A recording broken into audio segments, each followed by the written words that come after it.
Hey guys, how's it going? Welcome to Ascending Tech, where we dive into projects that will ascend your portfolio to new levels. I'm the Ascending Man, Nate McGettit, and today we're talking about something that was just recently announced on Pulse Chain. Joining me here today is the great Fast Abdul, number one Pulse Jutsu Ninja, as I've heard, and he's recently announced a new project called Peace Stability. It's a fork of liquidity and a response to the narrative of the pDAI peg. This truly will be a fun and useful protocol, so stay tuned, guys. But before we jump in, guys, make sure you smash that like button, subscribe to the channel, and turn on notifications so you never miss an episode. And hey, if you find value, don't forget to share this with all your fellow crypto friends and enthusiasts because it helps more than you know. Anyways, let's go ahead and dive into this. So, Fast Abdul, for people who are living under a rock and have no idea who you are, who are you? Well, Nate, I am Fast Abdul, the co-founder of Two Fucks on the Pulse chain, and as well as the future Bribery protocol that'll be up very soon. And I'm working on a fork of Liquidity that will use pDAI as collateral. Excellent. You know what? I love that idea of being able to use pDAI, right? And it's funny because there is that whole narrative going around about, a peg into a dollar and having it be a stable coin and all of that. And I mean, we're going to dive into it, obviously. But before I go ahead and continue on with this, let's go ahead and shout out the amazing people who are joining me here today. So, with that being said, let's bring up the first one. We got here Wes, Sup Gang, representing the DJing gang. Hell yeah, that's what I'm talking about, Wes. Great that you're joining us here today. And then we've got one of my favorite conspiracy theorists in the world, Ramon, Conspiracy Crypto. What's up, fam? What's up? What is up? Alrighty. So, with that being said, and we got latest. Latest literally is the latest guy to just pop up now. What's up, guys? What is up latest? And then also Crypto Sloth, he's joining in. Yo. That is Pulse Chain's #1 dentist, by the way. I highly recommend you go get your teeth fixed. Over with it. Quite likely. The only dentist that accepts Pulse. That's right. That right there is mad respect. I love that. I would totally do that in a heartbeat. Anyways, so let's go over a real kind of like elevator pitch. What exactly is Peace Stability? And where is it useful? How's it useful? Just kind of the overarching sort of, well, like I said, elevator pitch of it. Yeah, you bet. So Peace Stability is the full immutable no admin keys fork of Liquidity, which is the same protocol that Liquid Loans forked and also Flex and Earn by the Power City team. So it's been done several times successfully, in my opinion, on Pulse Chain. And so this is the same thing, except for instead of using Pulse Hex or Pulse X as collateral for a stablecoin, it'll use pDAI as collateral for a stablecoin. So the basic concept being that you can take pDAI that is not currently worth $1, and you can put it into this contract, and it will give you something that is pegged to $1 by the pDAI that is inserted into the contract. So it won't make pDAI be $1, but it will give you $1 that's based on pDAI, and it will give you something to do with your pDAI instead of waiting to sell it when it hits $1, if that's what you think is going to happen. I love that. That's a really good way of putting that. It's not that pDAI actually pegs to $1 and is a stable, but it's that, well, I mean, you can use pDAI to then get stables out. Yeah, exactly. So, and if pDAI did go to $1 and you were inside this protocol, that I don't believe there would be any downside to that. It would you would have a very over collateralized position that you could pay off with pDAI and remove the pDAI that you'd insert into the contract, and that would be that. But I see this very much as something that will help pDAI on its journey. It will give support levels. It will give it connection to something that is a current stablecoin, and it will give people something to do where they can actually earn off their pDAI, right? Because part of how this protocol works, how any liquidity fork works, is that it's their staking contracts built into the protocol, that are continuous forever, and then there's some liquidity farming contracts that will be up for a year in this case.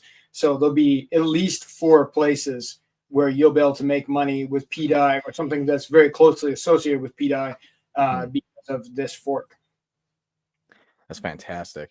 All right. Well, I do have a few questions here that I would like to pop in. So, number one, this this is kind of a fork of liquidity. The same sort of thing that happened with the PulseX, and Hex side of things, right? With Liquid Loans, Earn, and Flex. Now, I know that Liquid Loans ended up kind of having a little bit of a, I don't want to call it a problem, but they did.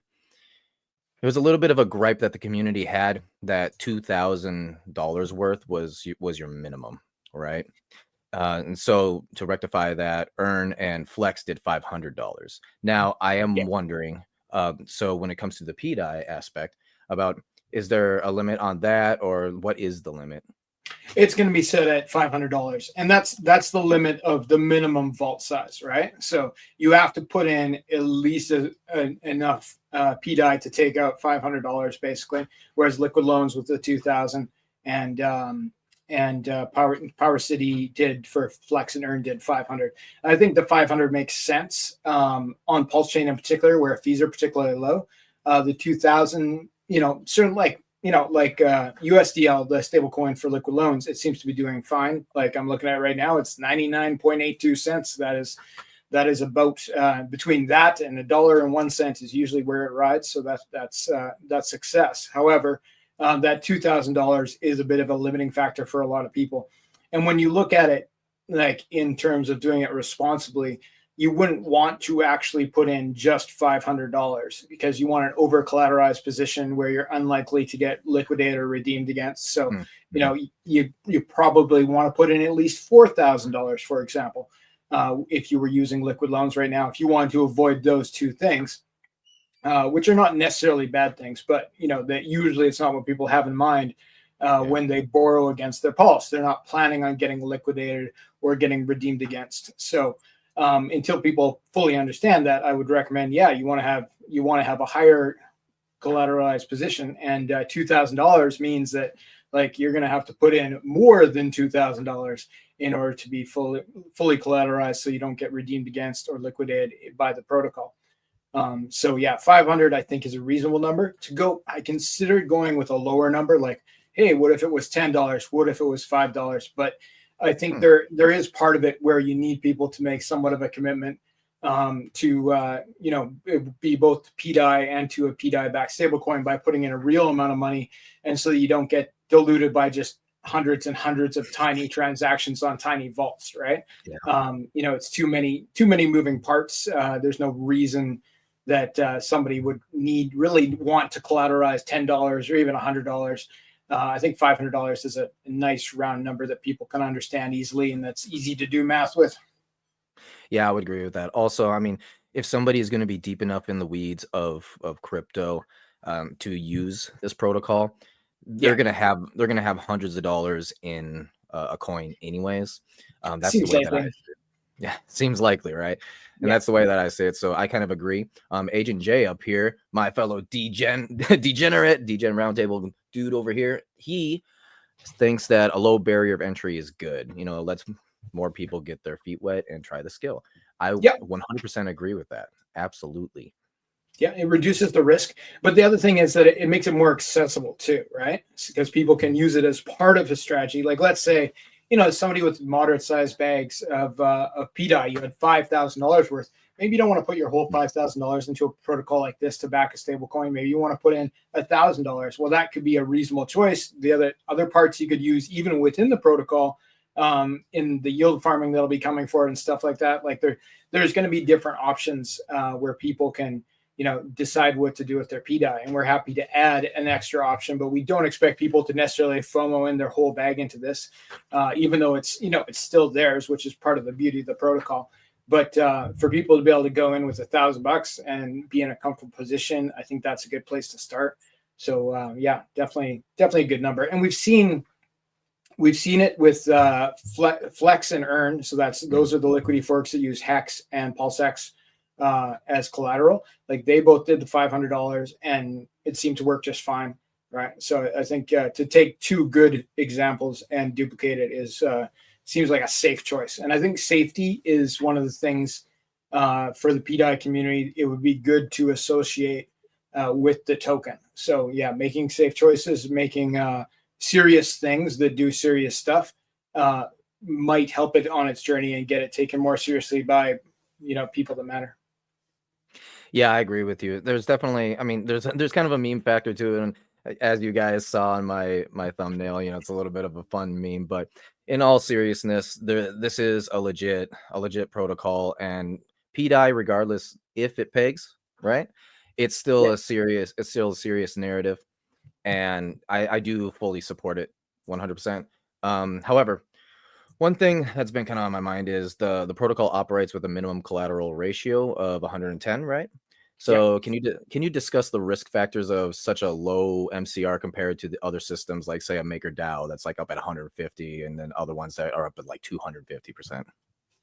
Yeah, I think part of what makes Liquidity a good stable coin, or like on Ethereum, it's called LUSD, and Liquidity is the protocol. What makes it a good stable coin is that there is that instant liquidation option, and that it has a very low collateral level that you can get in at, which is enabled by the instant liquidation option, right? So just Mhm. because you can go in with 110% as the minimum, which is very low, doesn't mean you should, but you have that option. And because liquidation is instant when it happens, that option, it becomes viable. So it could, let's say it could be increased to 150. Sure, you could, but why would you take the tool away from somebody if you could give it to them? It wouldn't really be an advantage to the protocol to change those ratios, right?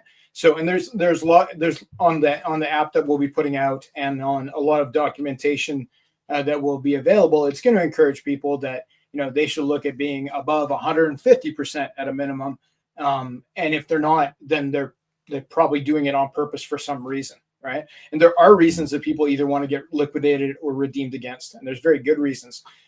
So I think it's not a tool I want to take away. This works out of the box. We're gonna give it to people out of the box, and they can use this tool.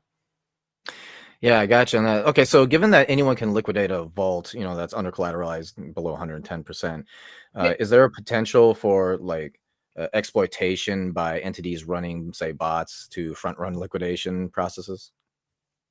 Well, as far as like a bot to front run the liquidation process, like the liquidation process is just a button that somebody can press to liquidate a vault, Mhm. right? So like, yeah, if there's money in it, probably somebody will make a bot to press that button, but it's just a bot that's pressing the button instead of a person. So I'm not really overly concerned about that. We're not going to enable that in any way. If we could prevent it in a reasonable way, we probably would. I prefer that real people were pressing the button and getting paid to press the button.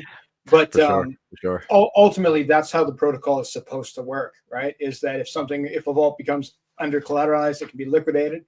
And I think we should, as we're talking about this, we should quantify what liquidated means in this sense. It means your loan gets paid off. You already have the cash in hand, so to speak.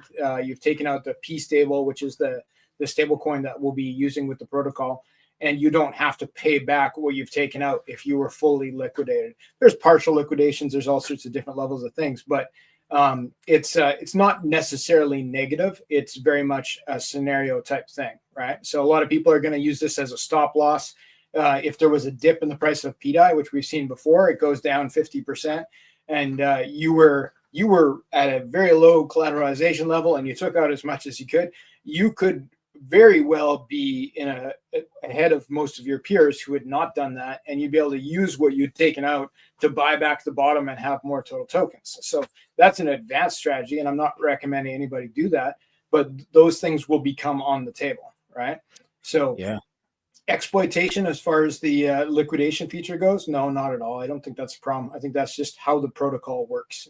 It's how it works on every chain that Liquidity's on, and it's been proven to be solid.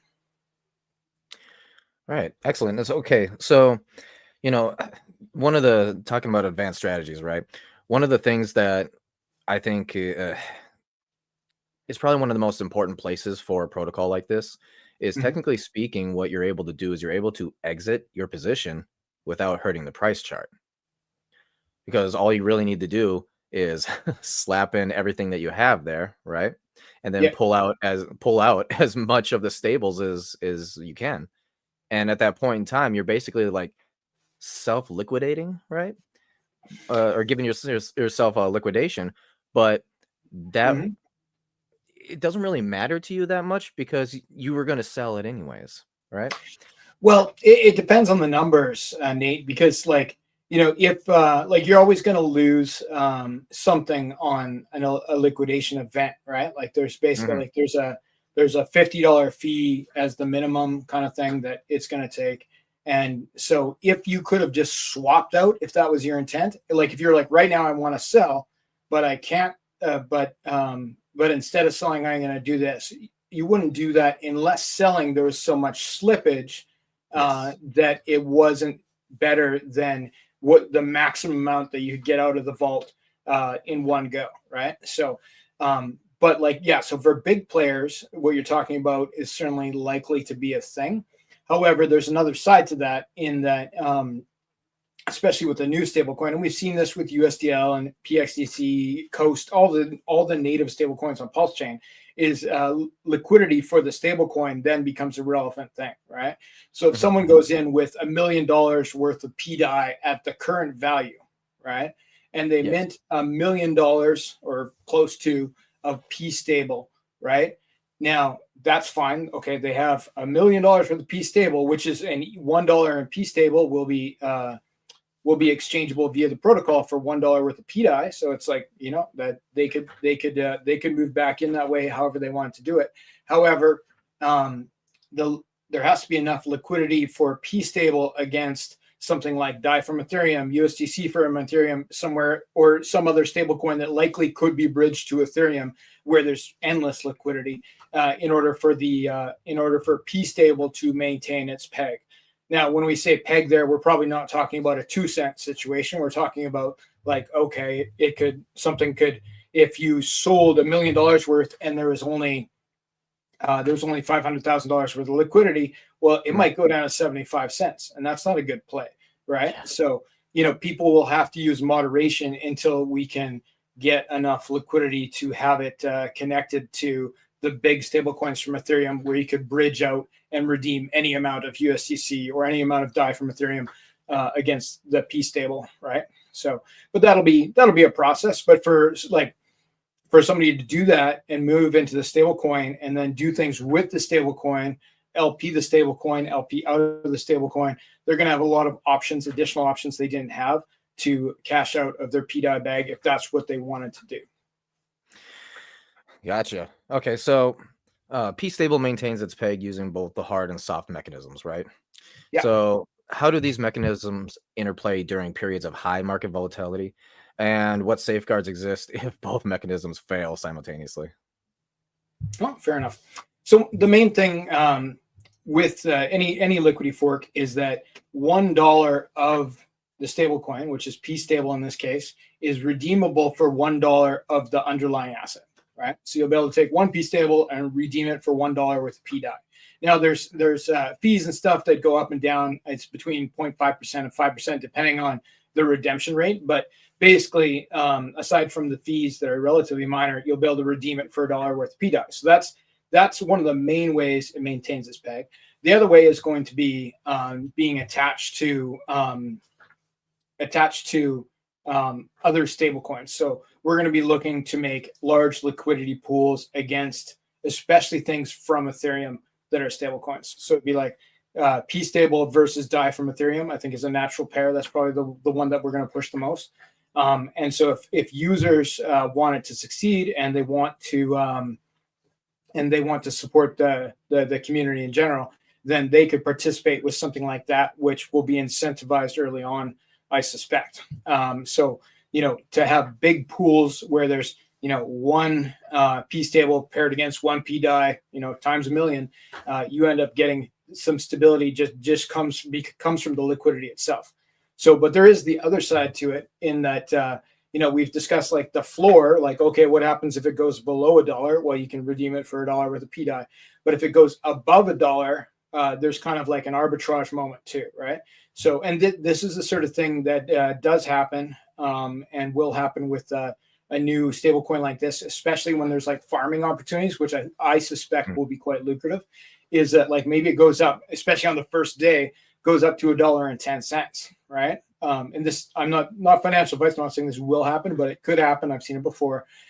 Then the arbitrage becomes from the inside. You can go into the protocol, insert your pDAI, mint this stable coin, that insert $1 worth of pDAI and mint a token that's worth $1.10, which then you would likely sell into another stable coin. So you'd sell $1.10 worth of P stable into $1.10 worth of DAI from Ethereum, which would then you could then sell back at a later time when the price of P stable went back down to $1, et cetera, et cetera. So there If are you got bigger bags, that can become very lucrative too.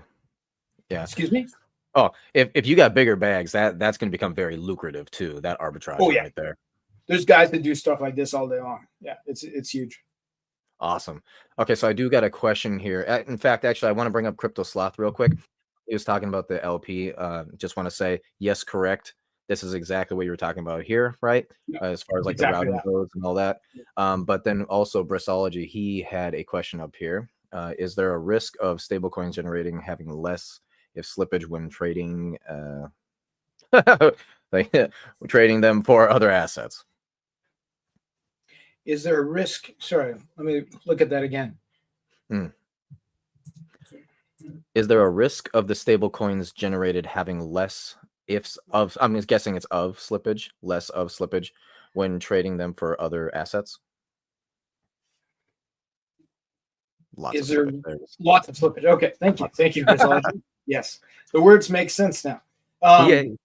Yeah, sure. Yeah, early on, there certainly would be a risk. It's all about liquidity with any asset, right? So, like when this protocol launches, there will be zero P stable on the market. They will not exist, right? And the first user will go in and will mint the first P stable coin. So the liquidity at that second will be extremely low, right? But if it gets adopted by the community and there are large liquidity pools, particularly pools against things like DAI from Ethereum, then DAI from Ethereum has lots of liquidity and is connected to in the LP web to basically everything on the Pulse chain, and it will certainly make for lower slippage.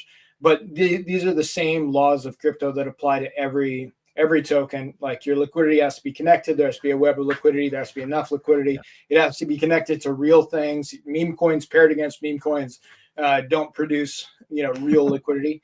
So just like Crypto Sloth was saying, like we need this paired. The P stable token needs to be paired against something like DAI from Ethereum, where it has real liquidity that matters, that can easily transition into everything on the Pulse chain. So it's easy to move from DAI from Ethereum into Pulse, right? There's also tons of liquidity for pDAI to Pulse, which is great too.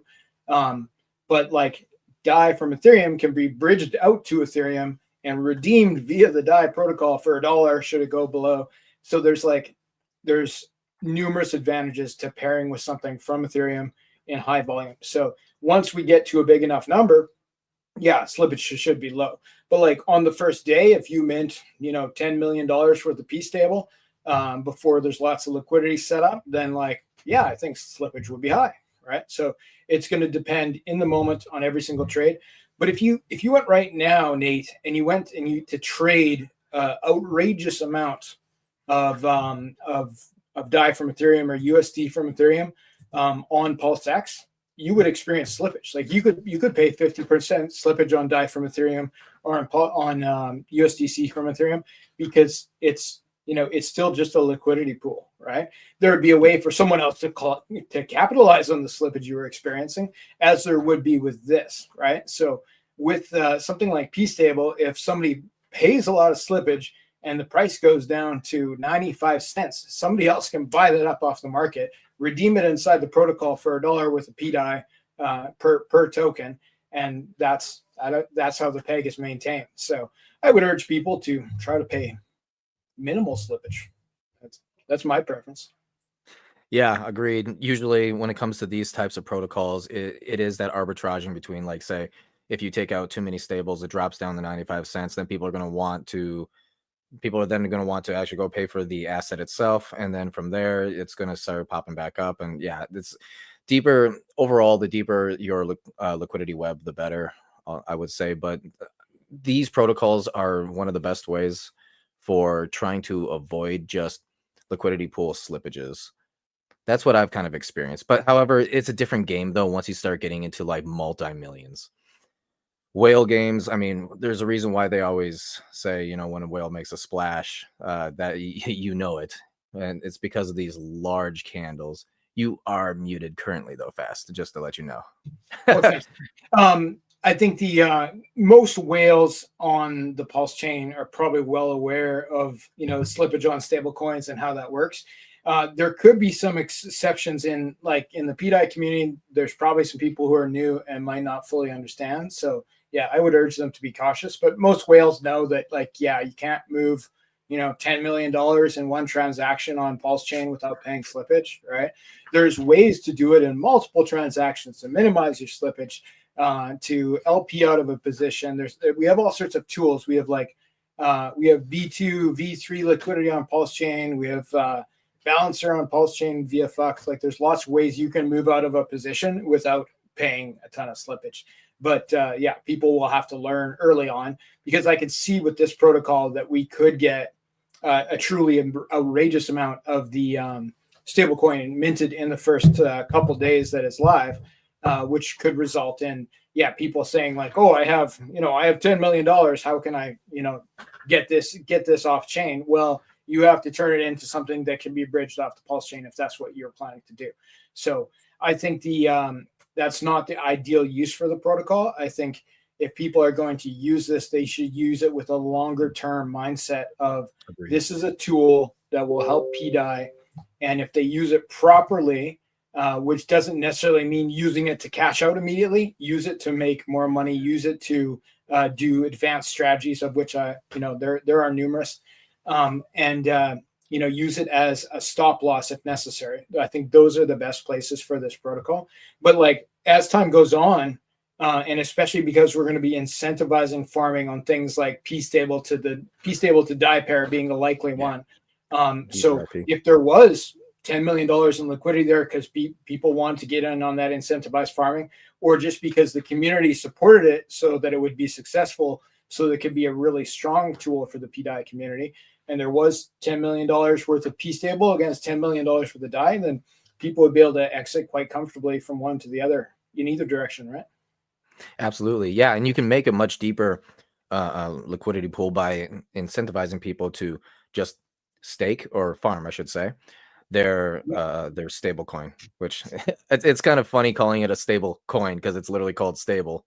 And then you kind of put the coin behind it. It's a stable coin. It's called P stable, which is kind of on the nose, but I think, that is what this is about. It's about like the process of something that is a P copy, being part of a stable coin, right? So that's why we went that name, even though it was like, it means something to people on chain. It doesn't necessarily mean something to people who aren't on Pulse chain. But I think when people see what it can do and they can see the option it provides them, just for example, Nate, like, people will be able to take pDAI, mint P stable, and then they'll have the option to stake the P stable that they mint inside the contract, inside the immutable contract that has no admin keys, just like Liquidity and Liquid Loans and Earn and Flex. And they'll be able to earn some of that protocol revenue via that way. Or in the first 365 days, we're going to have very incentivized farming, and people will be able to contribute to that. So you'll be able to go into the P stable to DAI from Ethereum pair and make money farming stables against stables, which to me seems like a lucrative opportunity. Absolutely. Well, I mean, this is the way I think about it, right? So if I have a lot of stables, okay, I go ahead and I put that into the protocol. And in putting into the protocol, I just let it sit there, and then the yield that I get, that technically counts as passive income, right? So as passive income, that kind of retires you a little bit, and because of that, you've dumped so much of your stables in there that now you got a nice thick liquidity pool. So that way, the actual pricing is going to be able to stay, hence the mechanisms, right? So Yep. personally, I think it's really strong. The one issue you end up running into with these types of protocols, though, is the incentive token itself ends up kind of being a forever down, right? So Well, we've seen that in the past. However, I think we can analyze some of the factors that the might DeFi contribute one to that. last cycle. Yeah, Yep. DeFi and last cycle, that was the huge problem that people had, you know? Yep, indeed. I think the important thing with this protocol is that there's no sacrifice, right? So it's being given for free to the community.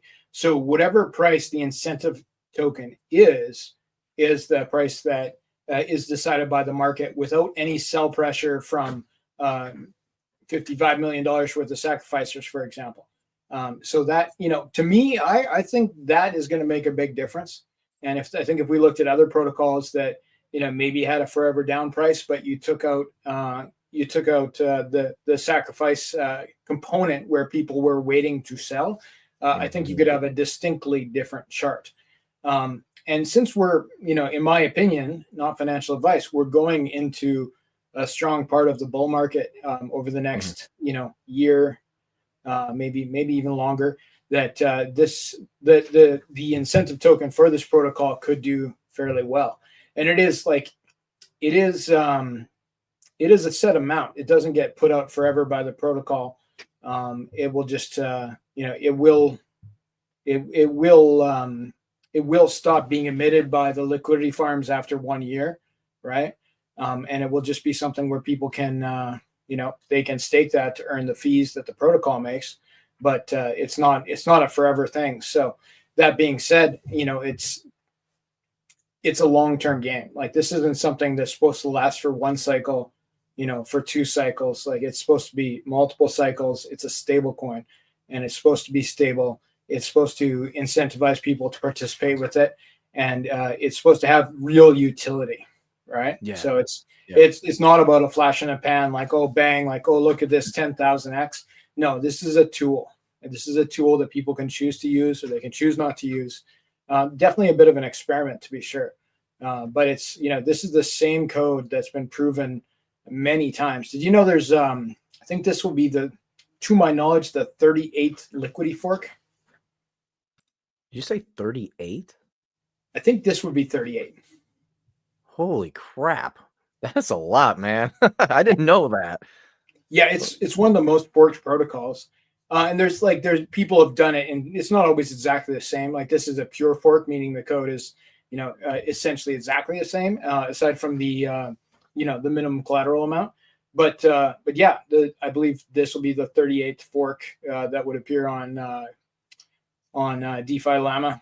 So Wow. and there's it's a very proven system. So Yes. I think it's that makes me feel pretty positive about it, especially since it is like we're going with the full immutable code version. There's other versions that have different bells and whistles that are not immutable code.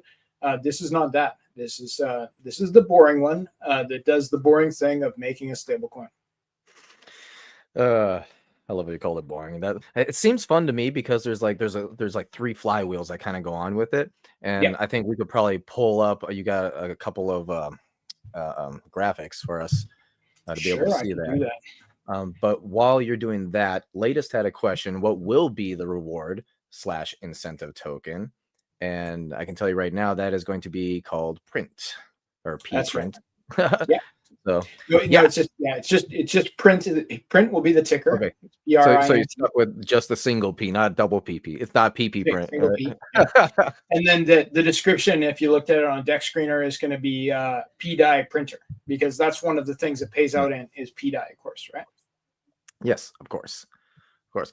And so when you stake print, ultimately all the fees and everything from liquidations that ends up going kind of like with the other ones right back into that pool right there, and you get rewarded for that. Exactly that. Awesome. And then of course I want to bring up Wonder Wolf here. He says he's here for the tech. Hello, Wonder Wolf. I am also here for the tech, hence the name. Man, I just love it. Then for a romance novel collection. I love it, man. And then yeah, Gray. Is that Sray or is it Ray Zero? I'm just gonna say Ray Zero. Yeah, he says that 99.1 million dollars, I'm assuming, are on the Atropa DAI LP. So there's plenty of liquidity. And he's, of course, talking about with what it is that you were talking about when it comes to pairing. So, yes, Yep. plenty of liquidity there. And yeah, I think this is going to be a fantastic protocol so far. Here for the bribes. Thank you, Neil. Thank you, everybody, for watching. I'm so glad you guys are here. So we're going to bring up some graphics now to start looking into pictures and lots of fun stuff. So you got those up currently? I have one up, and I'll put some more up after. Heck yeah. Alrighty, there we go. So these are the flywheels that I was talking about. Okay, so this is just the basic like map of how the protocol works, right? So there's nothing particularly fancy here as far as like an advanced play, but the general concept here. So we'll start up here in the left-hand corner. Okay, so we can see you can insert pDAI, and then you borrow p-stable, right? Easy. So the pDAI that people already have, they'll insert that. $1 worth of pDAI gets you $1 worth of p-stable. Then once you have p-stable, you'll have things you can do with that.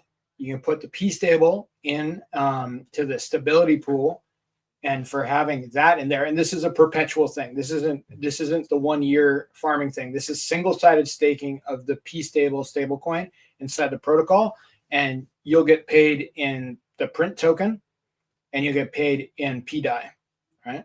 So that's that is the advantage of doing that. That's why you would, and it's single-sided staking, so you don't have any impermanent loss risk there.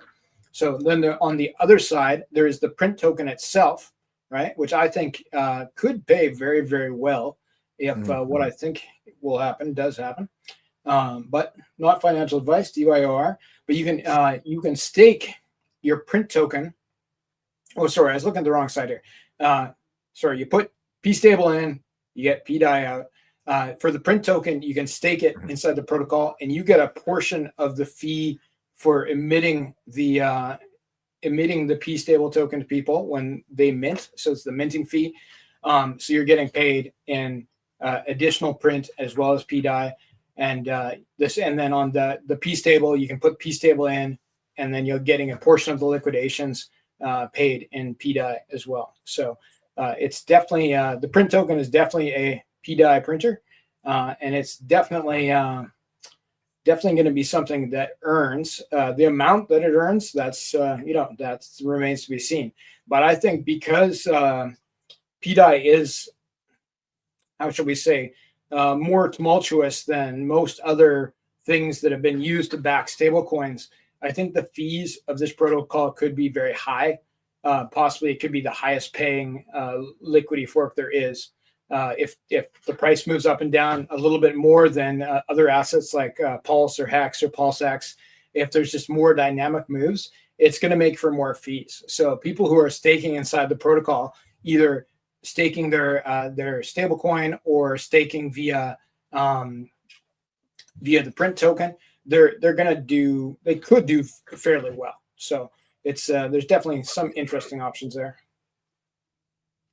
Exactly. So yep, and then when p-stable plus pDAI out. So yeah, and that's when you put the print in. So when you go and you stake the print, that's when you get the stable pDAI out. Hence why what we were talking about before. Yeah. So yes. Alrighty. So how does the redistribution mechanism work then when the stability pool is, say, empty? And what are the potential impacts on vault owners with higher collateral ratios? Yeah. When the stability pool is empty, then it's would only become an issue if there were very few vaults left, and they needed and they were liquidated, and there wasn't any more vaults to take funds from. The stability pool is like sort of the position of last resort to maintain the peg of the stablecoin. So hopefully that's never an issue.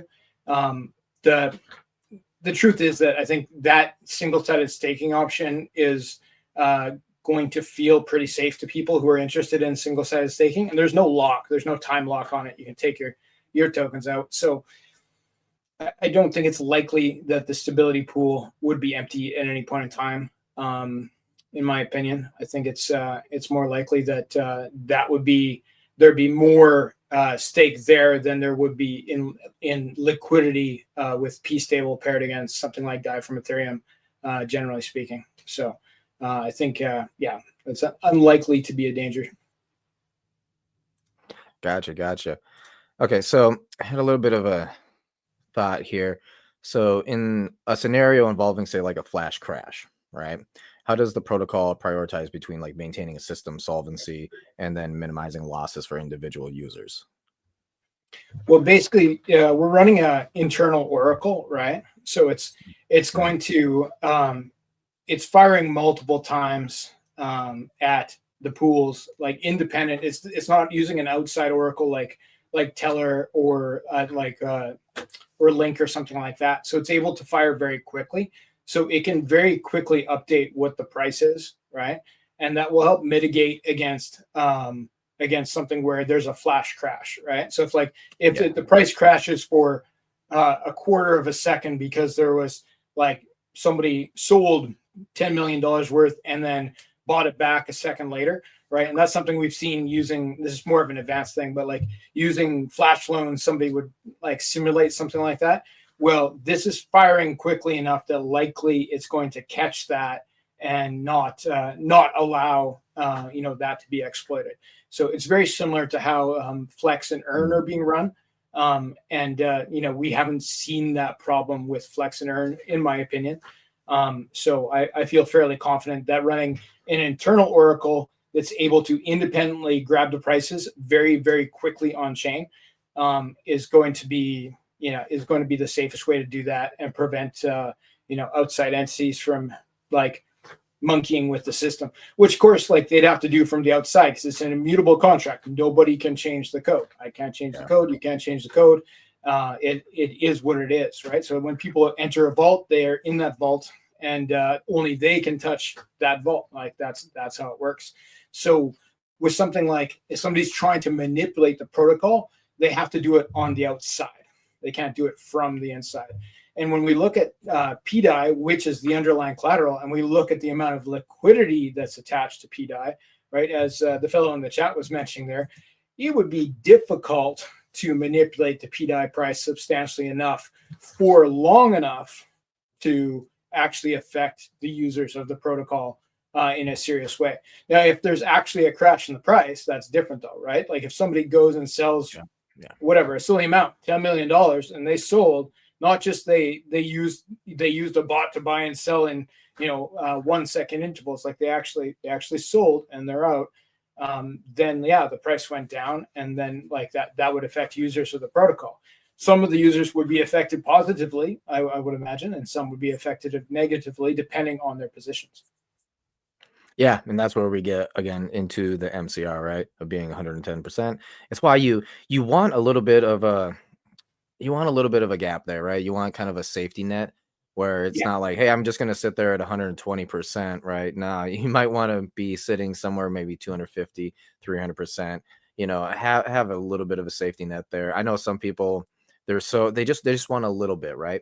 And one of the great ways that you can actually utilize this protocol is kind of like in a real life say emergency. You need some cash right now. You have the potential to knock yourself all the way down to 120%, and you could take out like say maybe $3,000, $5,000 somewhere like that, right? Yeah. However, you really only need $500. Okay, yeah, go ahead, take out the $500. You're just fine. Maybe slowly pay it off, right, and bump up your percent back up. But overall, you want a nice safe place. Generally, I would sit there like maybe 500, 400%. So that way you can take out a couple $100 if you got several thousand in there, right? You can take out a couple $100 easily. Maybe what really interesting thought too is this. Maybe there's like a new coin coming out and you're like, ooh, I really want to get into that, but I don't have any money. I don't get paid until next week, right? And it's coming out tomorrow. All right. What you can do is you can just say, hey, I'll take out $100. I just want to take just a scratcher shot on this one anyways, maybe $200, something like that. Bam. You have it. It's right there. So I think when you're talking about long term, I believe this is the correct way to use this protocol, and it's one that you can use for a very long time as well. Yeah, indeed. And and this will depend on the jurisdiction, but I've heard tell that for some people there could be a tax advantage because when you use something like this, you're Hmm. not selling your tokens, you're taking a zero interest loan against your tokens. So you put in $1,000,000, you take out 500,000. You didn't sell $1,000,000 with tokens or $500,000 with tokens. You took a loan against $500,000 with tokens. And I believe in some jurisdictions that would be seen as a not taxable event. So, if you consider like, okay, I'm going to take profit and then I'm going to have to pay, 25% in tax on my profit. Some places this isn't considered taking profit. It's just taking a loan. Hmm. Now, I would keep track of your paperwork on that one, and I would check with your local tax laws and officials. But Yeah. that's definitely a serious financial tool when you think about the math on what that could potentially save you. But there's lots of other plays too. Like if somebody is long on pDAI, for example, so they think pDAI is going to go up in price, perhaps even to $1. But right now they can buy it, let's just say at 2 cents. You can buy it at 2 cents. You can put it into the protocol. You take out the P stable token, and then you use the P stable token to buy more pDAI, right? That you can then put in back into the protocol. Yeah. And there's responsible ways to do that where you maintain a good collateralization level. But like if it does go to $1 and you've quadrupled your position because every time it doubles in price, you can take out more collateral against it, and you can use that to buy more pDAI. You could end up with a much, much larger position than if you just bought, $1,000 for the pDAI and sat on it until it went to $1 if that's what you were expecting. But there's definitely those are advanced plays to a degree, but in my opinion, these are some of the simpler plays that a person can use with a protocol like this. Yeah, and one of the things too that you mentioned there when it comes to like say the tax implications, if you were to look at, your say like an exit strategy, I mean, not only do you need to look at would it be better to exit through the protocol, or would it be better just, like market sell? And obviously slippage is a part of that. Yeah. However, maybe you hit a point where it's like, well, technically I'll have more money if I just market sell. So I think I'll do that instead. Well, here's the thing. What happens if the taxes are like, well, now you have to pay taxes on that, right? Capital gains tax. That's usually really expensive, guys. Huge. Versus this other way around, right? It's kind of like it counts as a loan. So it doesn't, you're not actually technically needing to pay capital gains tax on that. That would be very lucrative. And I think that right there might actually be kind of the make or break on how you exit, right? It's definitely a thought for you guys to think about how you're going to exit. And this includes like Pulse X, Hex, right? And now pDAI. You really want to think about how you're going to exit eventually, whether you want to go through one of these protocols or just market sell this stuff. Because if you can figure out exactly what would count for your taxes, I believe you could save yourself a lot of gains by doing that alone. So just something to think about, guys. Alrighty.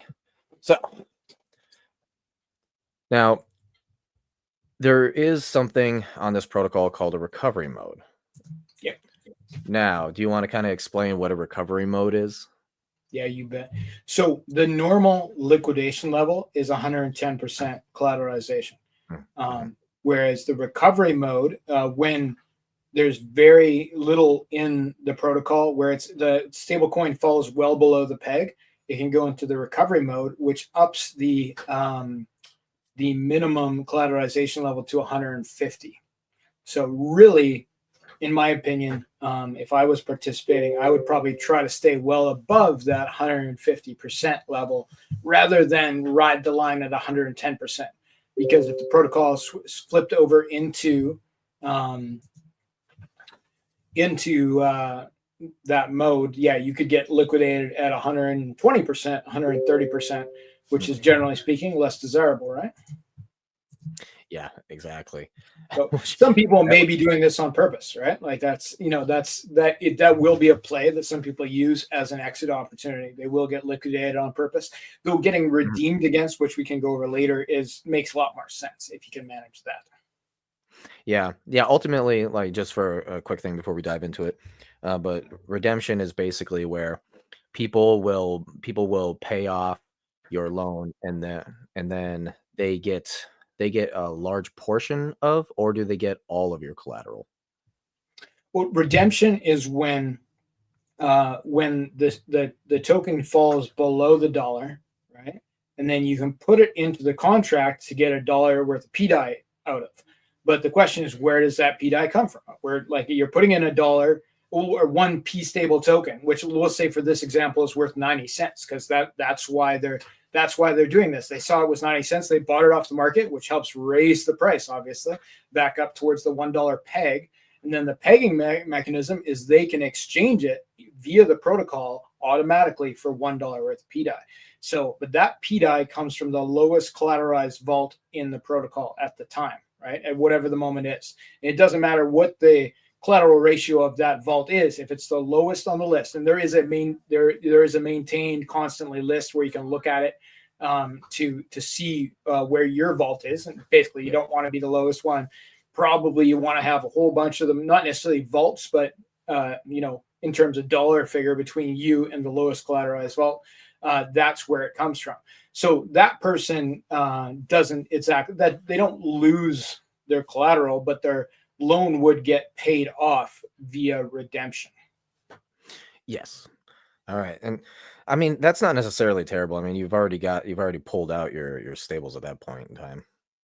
Yeah. So it's like if you put in, you put in $10,000 and you took out $7,000 and then you were redeemed against. It's not like you lost the other $3,000 that was in there. First off, if you were full, like you could be partially redeemed against or fully redeemed against. If you're only partially redeemed against, like you still have a vault, right? But we'll say for this example, your vault is fully redeemed against, like somebody redeemed, $10,000 of P stable token, and you were the lowest vault on the list.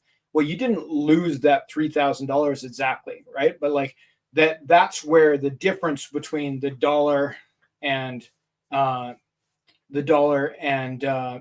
current price of it, like the P stable and the price, well, that's coming out of your vault, but your loan gets paid off, and then you'll still have a difference to claim of whatever the difference in that transaction was. So like I've been redeemed against many times on the other protocols, doing experiments or just doing degen stuff, and sometimes on purpose. And it's not terrible, right? In fact, if it's a way that you need to get liquidity to get out, getting redeemed against is like definitely a reasonable play. So yeah, it's getting redeemed against is not nearly as bad as getting liquidated, and it's going to be something that happens every day, but it's not something to be terrified of. It's just something you want to understand.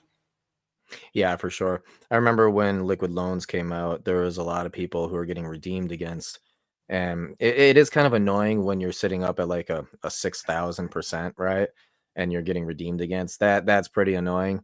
And I know that there was a lot of people who were in the triple digit percentages who were actually getting redeemed against. And they were like, well, I didn't want to get redeemed. That was dumb. Yeah. I think that was one of the then it's less good, but it's not a flaw in the protocol, right? It's just how it works. I think part of it comes into play on Pulse Chain in that, people can do these transactions for much less. And so it means you can redeem $5 via the protocol, whereas on Ethereum, you'd be unlikely to redeem $5 because it would cost you $50, right? Like, just not the case on Pulse Chain. So the math changes a little bit, but like, I think as long as people are aware of it and they work around it, and they're ready for it, right? So if you do get redeemed against, well, like you have all this money, you still have the remnant, so your vault, which will be the vast majority of it, and you'll have all the stable coins you took out. Like, so like you're still in pretty good shape. And if there is a dip, you buy the dip, you're right back in. The same with the liquidations, right? Like if you get liquidated on a 50% dip in the price of pDAI, but you took out 70% of the value that you put in, well, like you're way ahead, right? And if you're ready to buy the bottom, then you just won. You just used basically a limit order, or a stop loss, I guess would be the more accurate term, in order to save yourself, and you're able to buy a bigger position than you had before. So once again, we come back to it being a tool and people using the tool properly. learning about the tool, not just pressing the buttons. But like, there's definitely responsible ways, and there's tons of cool strategies you can do with a liquidity fork. And this will be that. Absolutely. All right. So print token has a cap supply. Yeah. And so with a cap supply of 100 million print tokens, right? How does the halving issuance schedule balance incentives for early adopters with long-term sustainability of the protocol? I don't have the exact numbers in front of me. I'd have to look that up. But basically, it's there's more print that comes out in the first 365 days than there is in like the 5 years after that, right?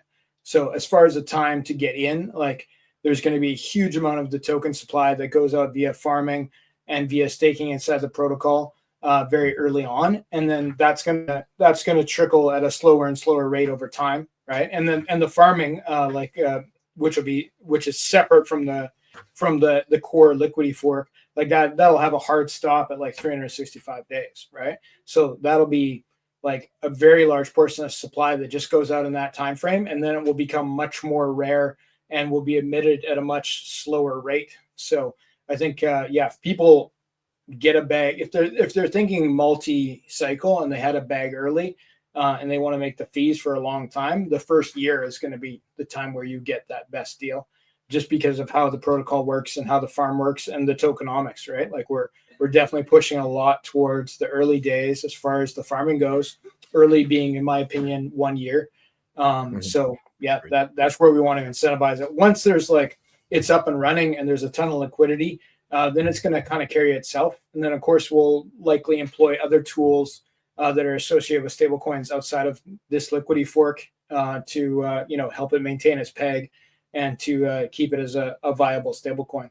We'll be looking at things like bridging off chain, making pools with, like Nice. maybe there's a pool on Balancer on Ethereum with pStable versus USDC, USDT, and DAI.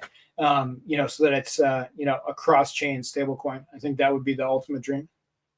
Yeah, that would be fantastic. I think that would be something that might be worked on in the bear market, right? And then Yep. possibly comes out around that time. I do think that would be strong, though, for sure. Yep. And stable coins are king in the bear, right? So That's true. That's very true. and the fees generated by stable coins also king in the bear. So right now there are a lot of opportunities to earn on stable coins. I think there'll be even more opportunities as people start focusing more and more on stable coins. So I think to have a stable coin like this associated with your community is probably not a bad thing. Yeah, I think it's very strong. One of the things that I think is vitally important for any chain is going to be stable coins, right? And as you know, there's a bit of a stablecoin war going on because everyone wants to make their own stablecoin. Always. And yeah, always. And everyone's saying, no, don't use Tether, don't use BUSD, right? That though, one of them doesn't exist, right? It's funny the way that this war is happening where everybody just needs to have that stablecoin as their chain stablecoin. And I guess it makes sense, right? Because that would provide a lot of liquidity for the chain itself. One of the things that I love about Pulse Chain is that there are so many, right? You've got Liquid Loans, Earn, Flex with their stable coins. Now we got Stable or pStable coming as well. We got the Coast, and those are just literally exclusively Pulse Chain stable coins, right?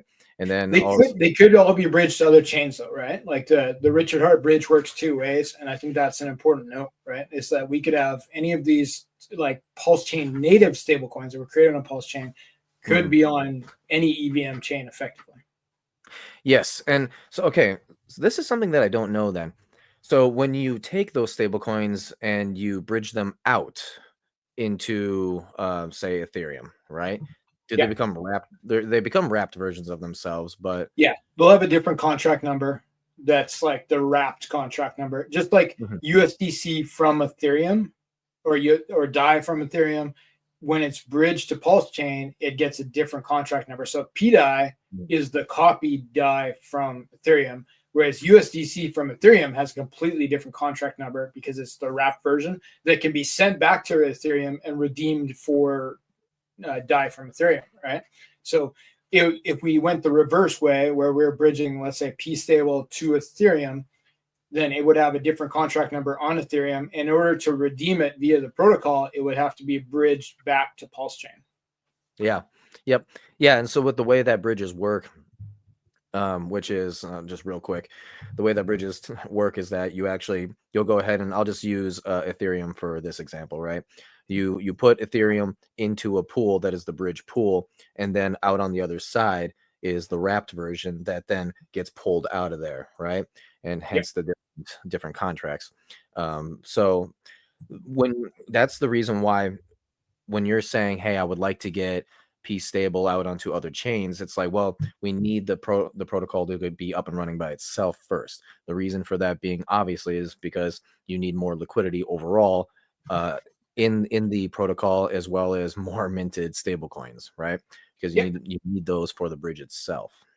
But like, it doesn't have to be bridged to another chain. I would just see that as a mark of success. It's more of like an advertising thing in a lot of ways, because Mhm. if you are paired with a lot of a stable coin that is from another chain, like we'll say DAI from Ethereum, then that cannot be bridged out and redeemed on another chain, and that really helps maintain the peg of the coin, right? Yes, absolutely. Alrighty.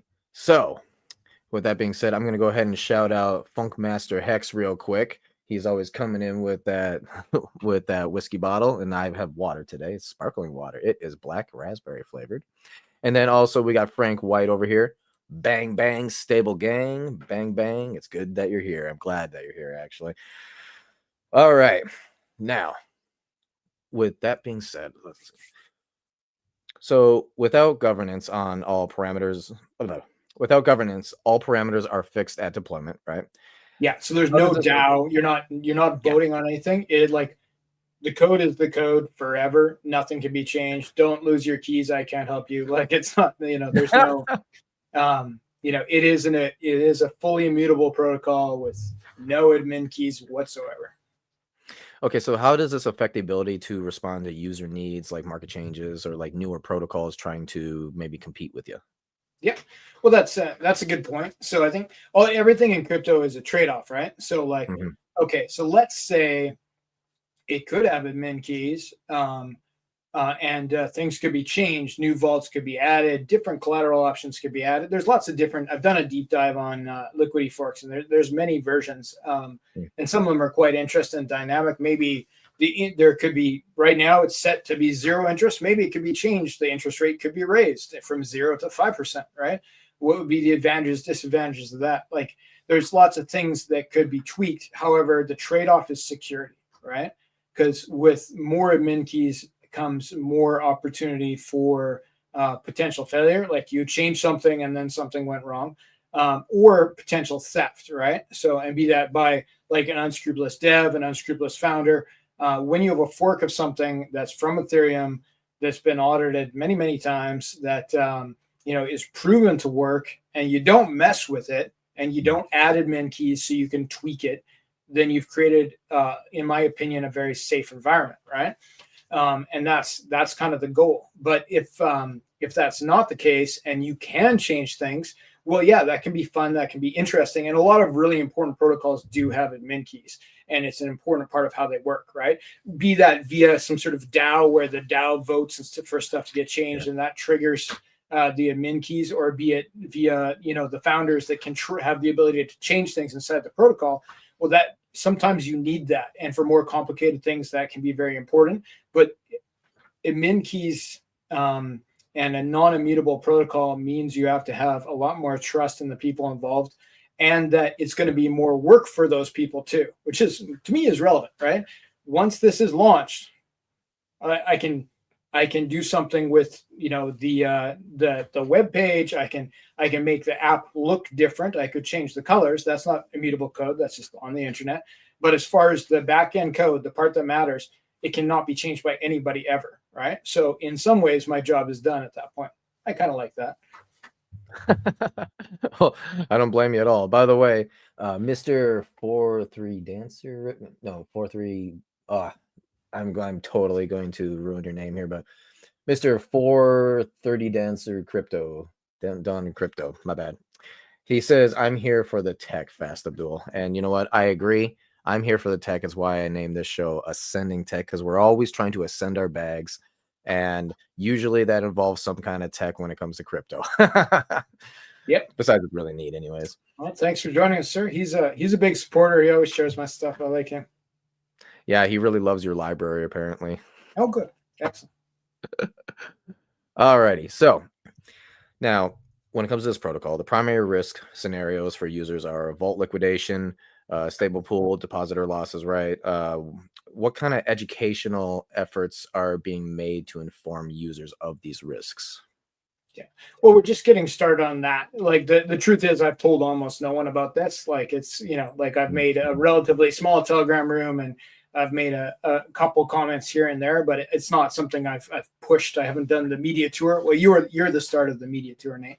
So once we get some more momentum there and we get closer to launch, which I think will be soon, but people should have no expectations, then we'll start doing a lot of educational things. We'll do a lot of live chats and stuff like that, a lot of demos and examples. But the truth is that this ground has been covered quite a bit by the Liquid Loans team and the Power City team in particular, because I think with the same minimum vault size, etc., you can look at how the Earn protocol works or how the Flex protocol works. Those are the ones that use PulseX and Hex as collateral.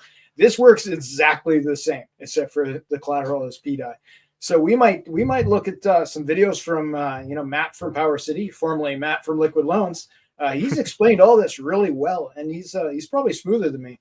So yeah, maybe we'll just we'll just relabel some things. It'll be fine. Nobody will notice. It's all your ideas, right? It's not my ideas. Yeah, totally. Oh man, I saw in the telegrams you put out the just like the flywheel graphics, and then you just like cut out everyone's name and said they're all my ideas. Yeah. What are you talking about, man? No, those are original Fast Abdul ideas. Oh man, but all the same strategies, and people like smart people have made good strategies to use with Liquid Loans, Flex and Earn, and Liquidity on Ethereum. Like they all work pretty much exactly the same with this protocol, except for the collateral is pDAI. So if you want a bank of strategies, like advanced strategies that you can use, some of them can probably even be automated in the future. Like Tetra supposedly is coming out in February, and it would be a perfect tool to automate some of these things. The Power City guys already have a tool to automate their stable coins via I think it's called Amplifier. So there's some automated strategies there. Like there's totally ways to do that where you could definitely pump your bags if you pick the right strategy on the right day. So there could be some interesting things. For sure. So okay, what do you think this protocol's what do you think that this protocol's place in the pulse chain ecosystem is going to be in the future? Excuse me? So imagine that pDAI pegs, all right? Do you see that affecting the way that people utilize the protocol? Oh, definitely. Yeah. I think if pDAI pegs, a lot of the work of this protocol would be done. It would be, it would move from, being a tool that they could use on that journey. But like realistically, it would probably persist indefinitely because you'd have something, a dollar that was pegged to a dollar, but there wouldn't be, so people would have no particular reason to move out of that dollar. But like you'd probably lose momentum on new people coming in. There wouldn't be a big advantage. Yeah, so that is a risk. Is there any plans to mitigate that risk, or are we just kind of like the way that this protocol is kind of going to go? It's like, hey, if it does peg, we'll just kind of let it die, or if it doesn't peg, then it'll be fantastic for the broader pulse chain ecosystem. I think if pDAI hit a dollar, it would definitely be huge for the entire pulse chain ecosystem. Like the math on it is ridiculous, right? As far as what it would do to the price of everything else, it'd be a huge benefit.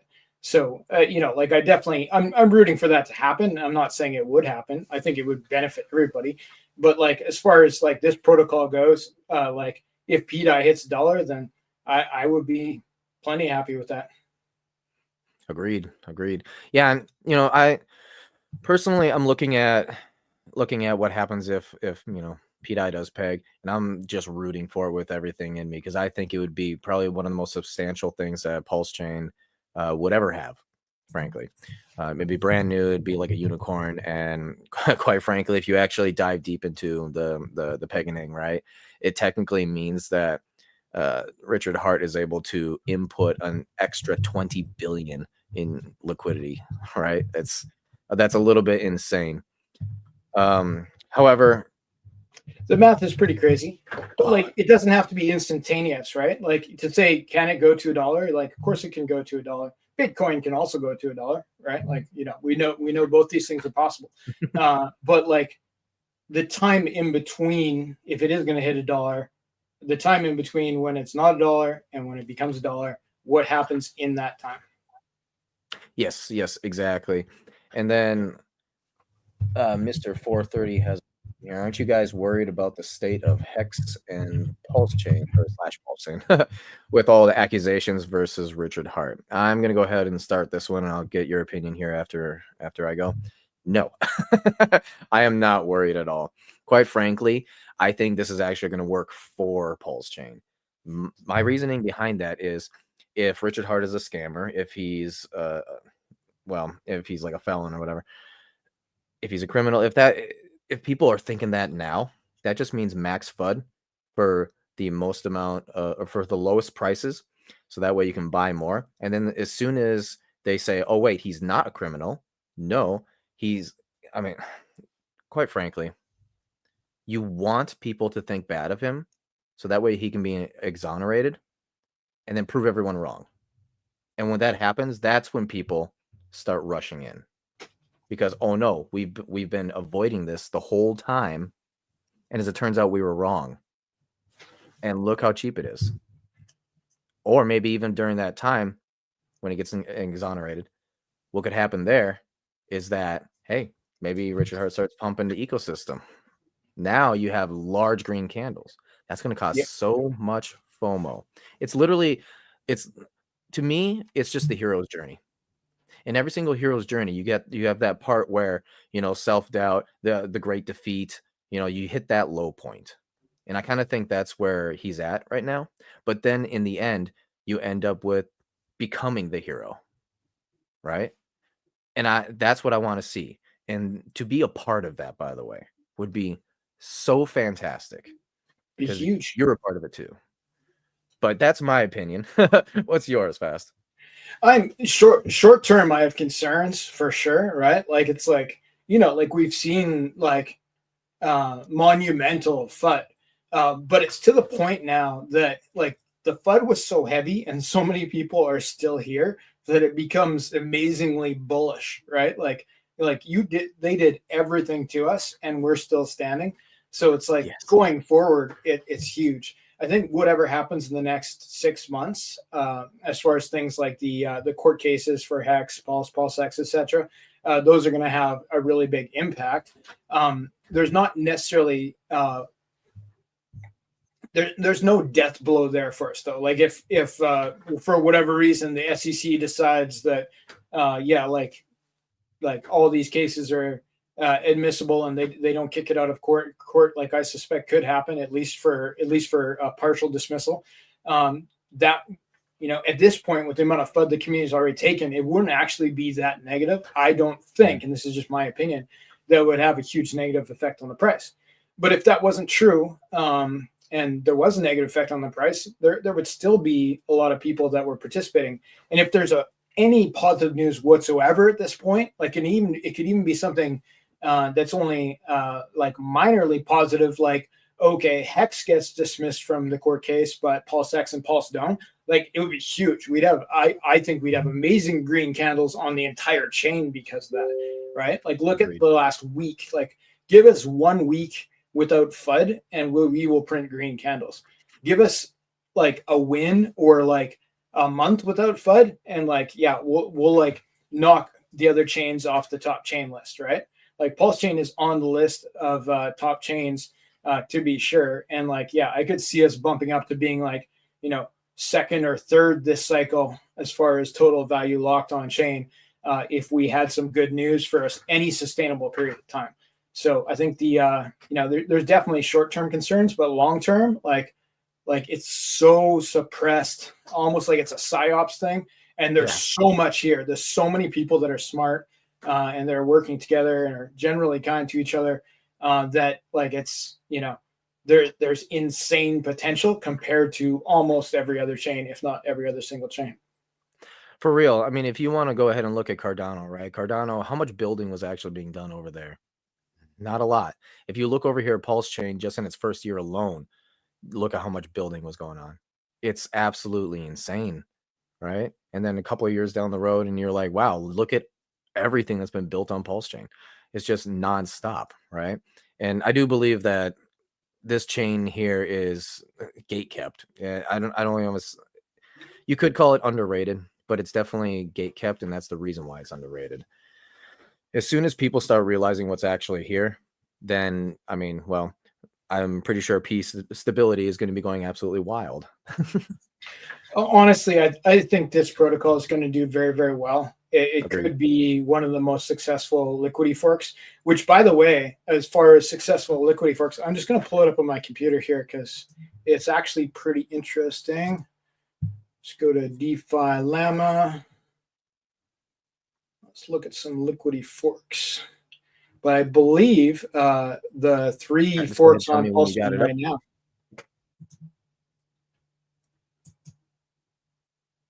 Oops. Oh no, we lost Nate. I'm taking over. But yeah, of the three forks on Pulse Chain, they're very much in the top 10, which is pretty cool.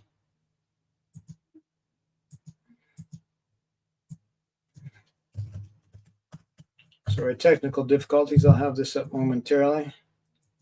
So, but to say that this fork that uses pDAI for collateral could be in the top 10 as well, that would be pretty cool. So yeah, Mrs. Producer walked away real quick, so I'm just going to be adding it to the stage. Oh, okay, very good. Yeah, so I'm just finding my page here.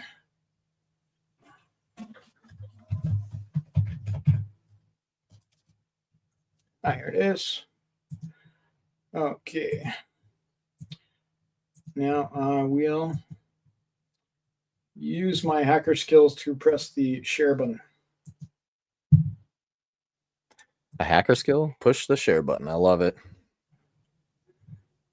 Okay, I've shared. There we go.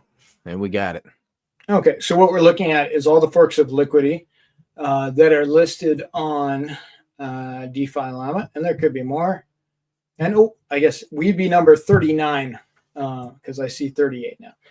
So they're sorted by TVL right now. So on the very top is this Orbi from Kronos Chain. I think they probably have some sort of monopoly. They have 73 million TVL on here. These TVLs tend to be a little bit behind, but I think the concept is true. So, and then right after that, we have Liquid Loans with 44 million TVL. And right after that, it shows Power City. I think that means that it's probably the Flex protocol, because I'm not seeing, it's not Flex, rather the Earn protocol.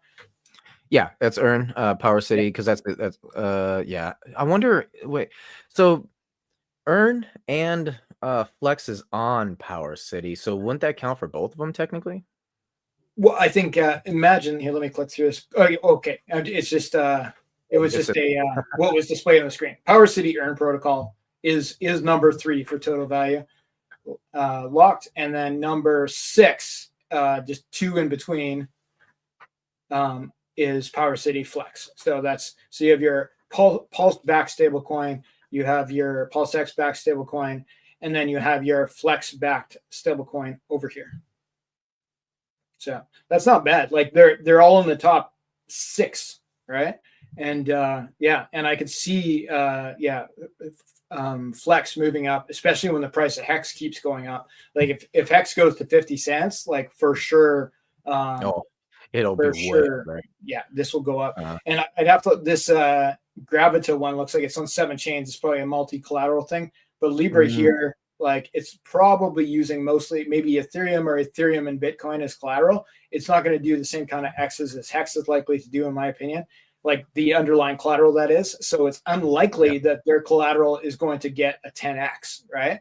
Whereas the Flex protocol could get a 10x. And just imagine, like, let's say P stability started with the same as a Flex protocol, because it is very fairly comparable. Let's say it Mhm. started with $10 million of liquidity with pDAI at the current price, and then pDAI does a 10x, right? Now, then there's $100 million TVL. Then where does it go on this list, right? Right to the top, Yeah. right? All So, of course, liquid loans would be in competition because Pulse would likely be doing some X's as well. But, like it would be on the page where people would notice it, right? I think it'd be a big deal. absolutely. And that would see the thing too is that's going to bring a lot of eyes to Pulse Chain in general, right?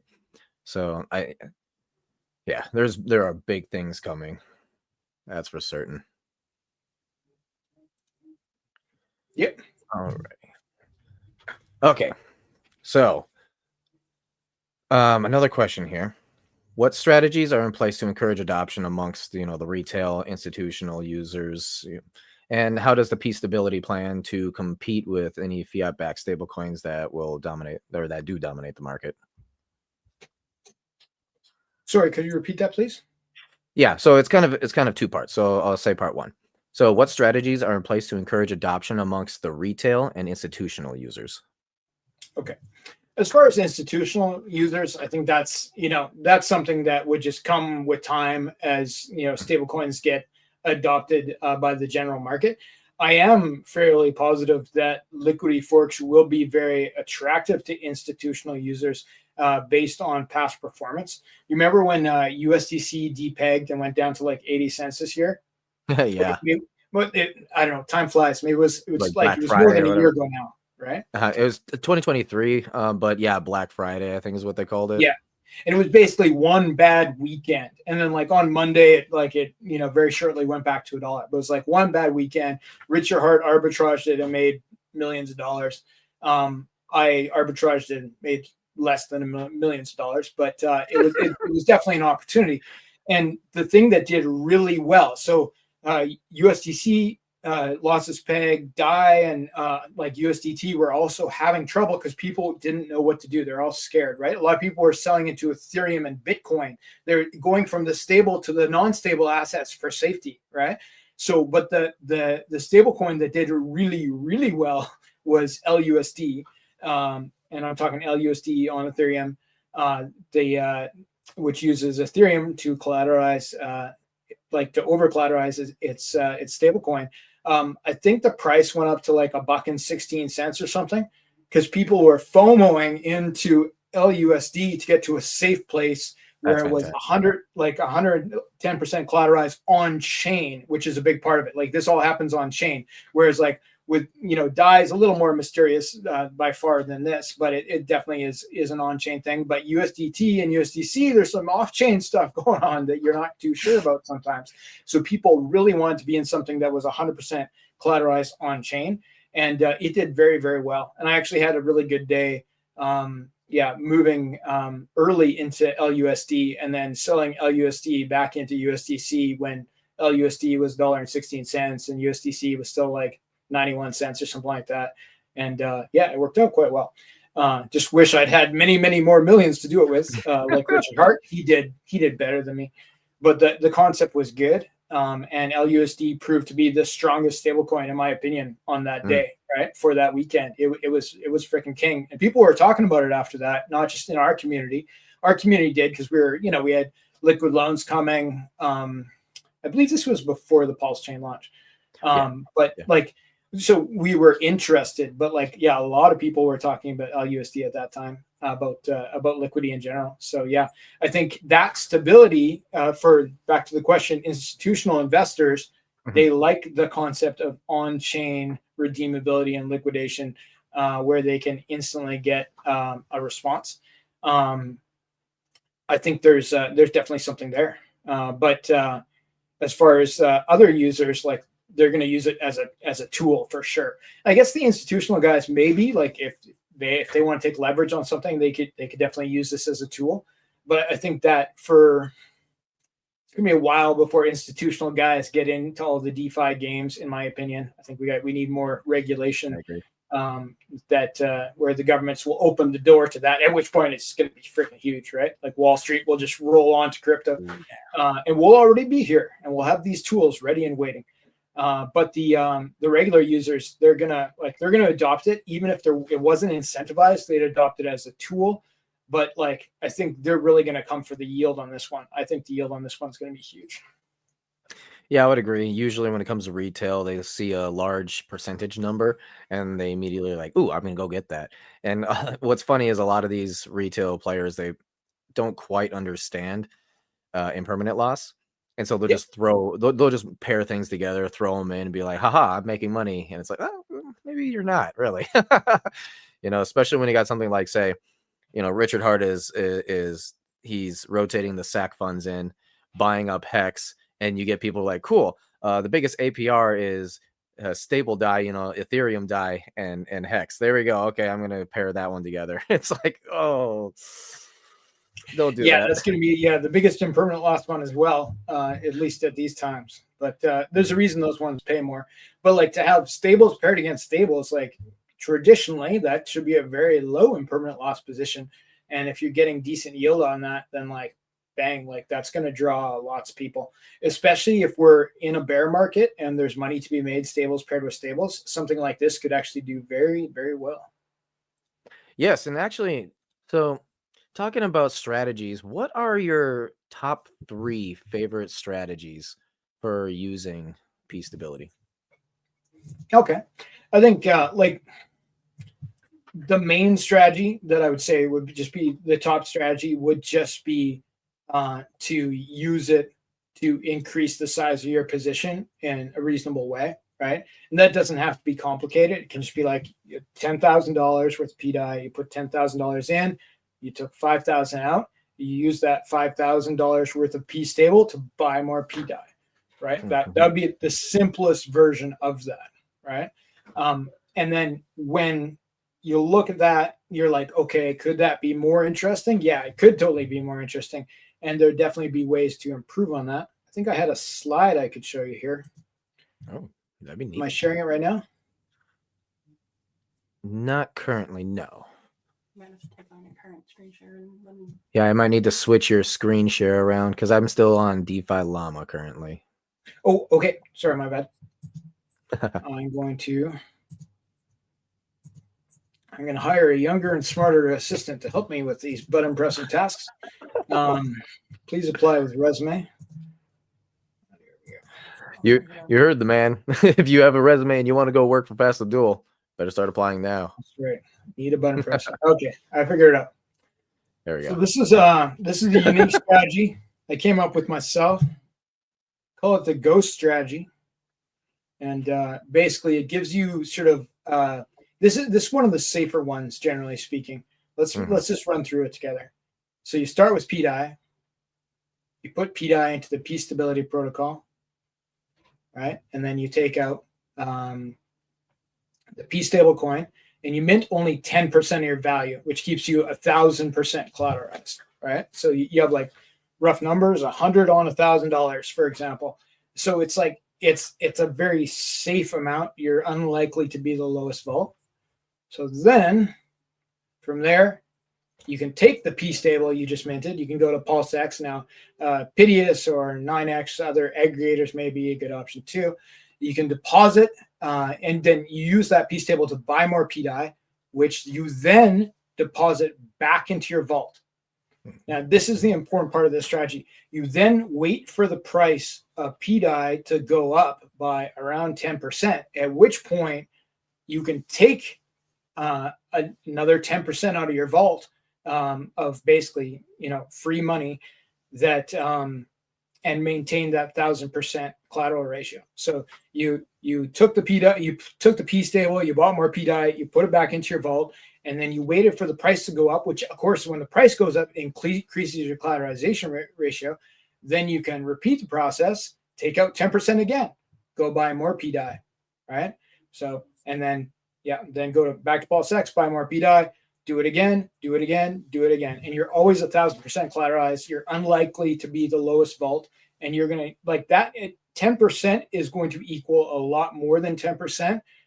If there's like a 30, 50, 100,000x in price of any asset that's in a fork like this, right? So pDAI goes to $1 and you've been doing this. It's not going to like, and this is just my opinion. I don't think it would go to $1 in a day. If it did go to $1 over the course of a year and you did this once every 5 days, you'd have a much, much larger position than if you just bought and held, right? So obviously there's this, it's not zero risk, right? Like there, all the things that would affect like another user could affect you, but because you're at an extremely high collateralized ratio, I think it's likely that you would not be redeemed against. It's likely you would not be liquidated, and you're likely to have a much larger token count in the end, right? So if the price is going up, this strategy is very strong. Absolutely. So I got one more to share here. A little more complicated, not for everybody.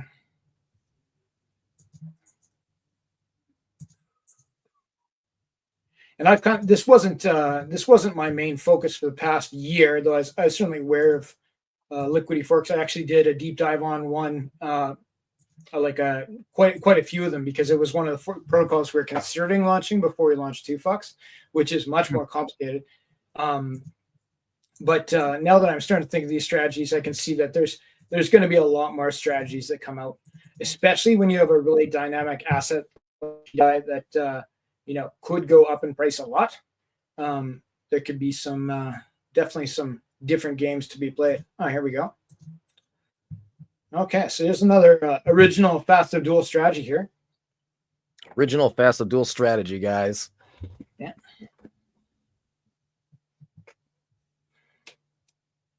Pop her up. There we go. There we go. I call this the tree rat strategy, and it's called sort of a so we have see here. Yeah, it's totally legitimate. 100%. This that you may find. I think Red Squirrel made a similar strategy to this, but with liquid loans. Probably he took the idea from me, but I just came up with this the other day. So same concept. Okay, so we start with pDAI. Okay, we put into the protocol, and then we get P stable, right? We're going to stay 100% collateralized. We can put the pDAI into our vault, right, and repeat that process. But then we're putting the P stable into the vault, and we're going to get the print token, which is going to allow us to receive P stable as rewards, right? So it ends up being a reward token, and then we can put pDAI into the vault that we get from the P stable as rewards, from the print token as rewards, which will allow us to take out more P stable, which we can then stake. And then there's sort of like a guide here to how you can react depending on the market. So if you're bullish on the protocol, then you can buy more print token and stake. If everything is stable, you can put the stable into the stable pool, right? Is a very safe play, right? If it's just like everything's in a flat line. And if you're bearish, you think things, you think the price may go down, you can buy more pDAI and put it into your vault, because that's going to increase your collateralization ratio so that you don't get liquidated or redeemed against. So you can kind of react depending on what the situation is, right?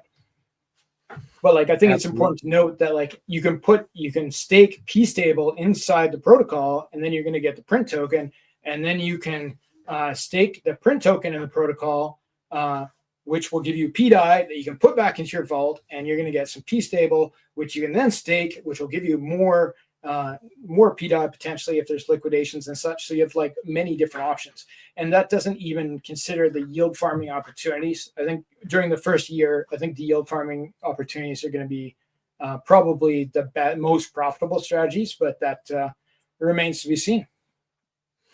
Yeah, well, I can tell you right now that my strategy, the one that I really love, keeping this flywheel rolling, right? Because for people who don't know me, I'm a very busy guy, all right?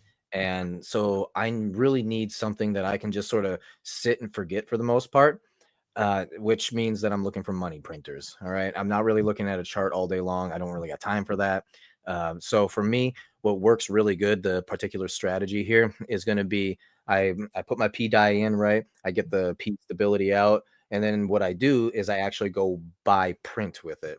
And then buying print, then I stake that print. Now with that print, I'm getting the rewards of any kind of liquidations or anything, which then I can pull that out, immediately put back into my vault, right? However, with print, what I'm doing is I'm actually receiving the yield of P stability, right?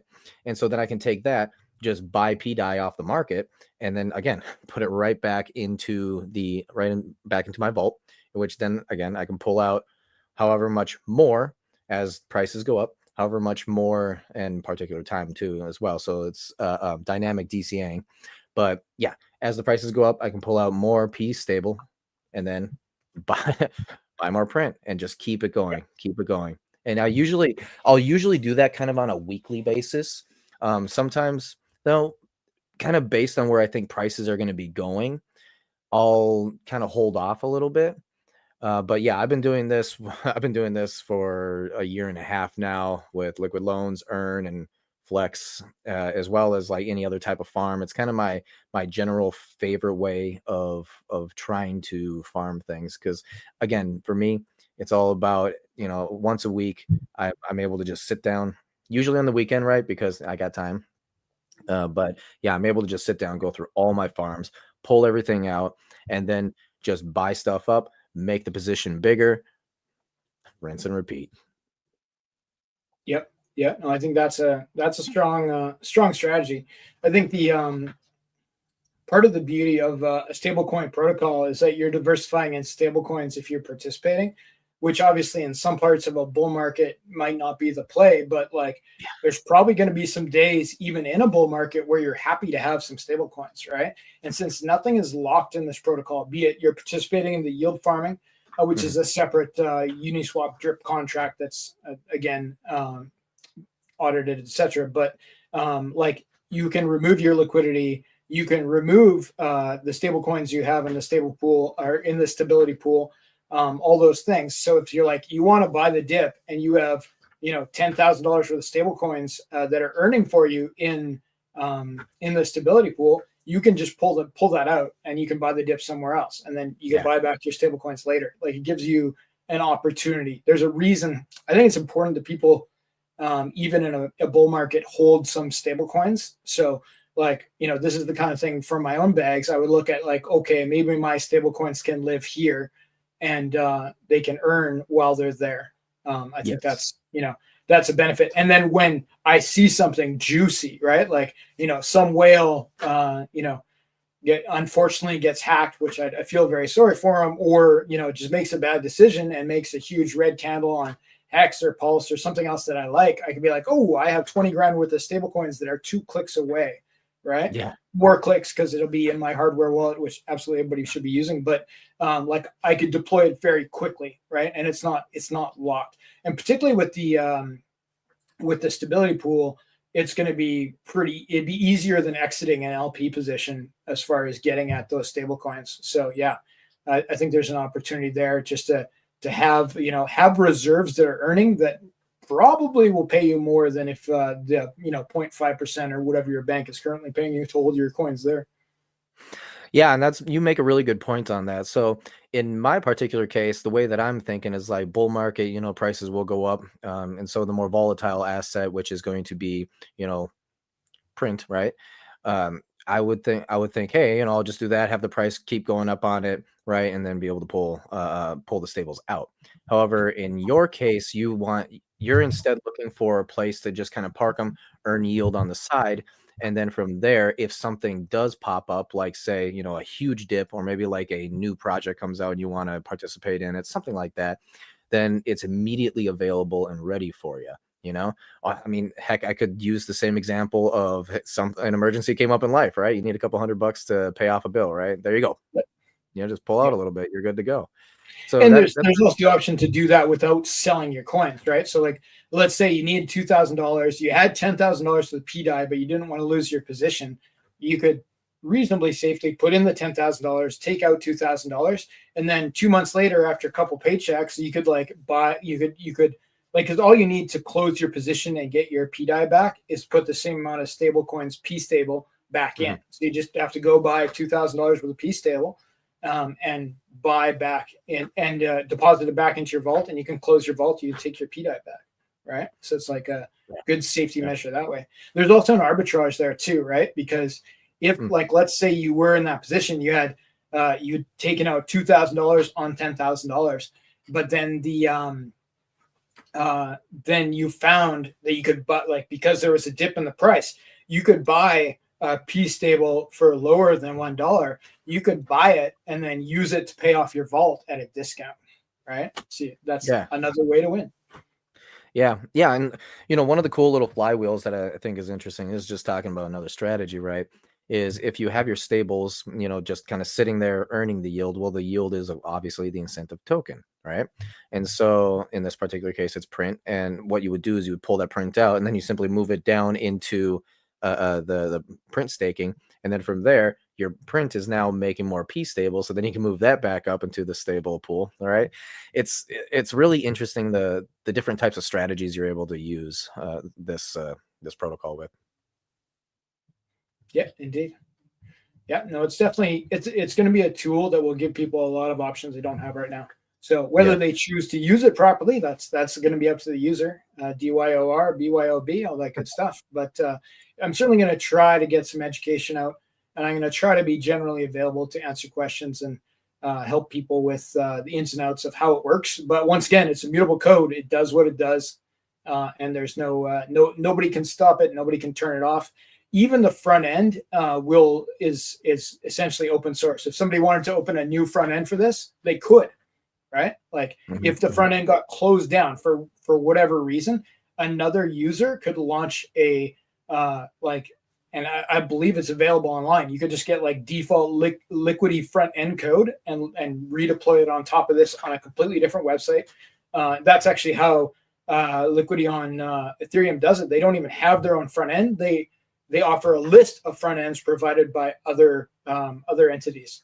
So this is totally like has the same level of decentralization. So if another user wants to make a different front end, they could do that.